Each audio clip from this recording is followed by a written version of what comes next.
What type of marketing do you guys do to make $1 million a year? So the biggest one that's been changing now is How many leads do you guys get like a month or a day or whatever?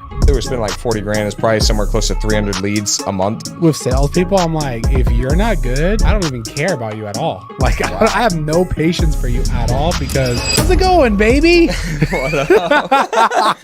Excited to have you on the podcast. You're a freaking beast.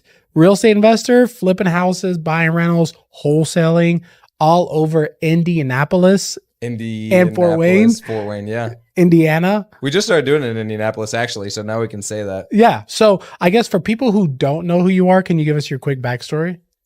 Yeah, quick backstory. Grew up doing a lot of physical labor, went into car sales, which is when about the time I met you, I did car sales for about 4 years, starting into real estate 2018. Yeah. We got into the program, man, probably 2020. So about 2 years after that, at that time, we were mostly focused on rentals. And then you were actually my accountability coach at the time, and I was at the dealership, and yeah, you kept convincing me and telling me, I don't know why you're staying at the job. And I was like, dude, I'm making 6 figures. This is great. Yeah. And we were also using that to refinance and get some rentals and stuff. So anyway, did pretty well at car sales, was salesperson of the year for like 4 years in a row at the dealership, and had a lot of salesperson of the months.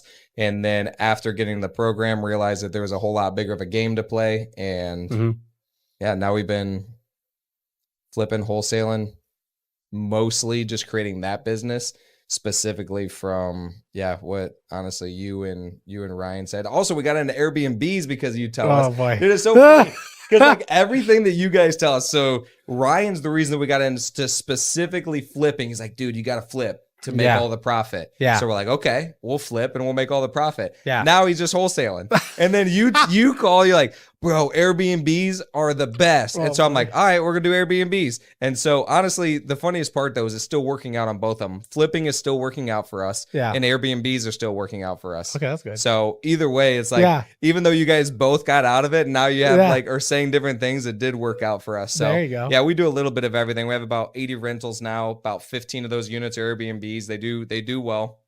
And then we're flipping.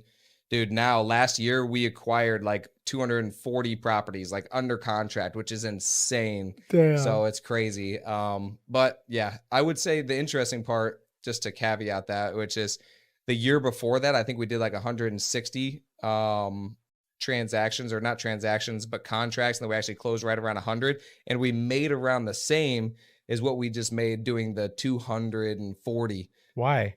Because of the amount of people that we're hiring and the other systems that we're building in the meantime. So we're finding a lag in the actual net profit. So that's where we're actually working with Gary Sharper and stuff.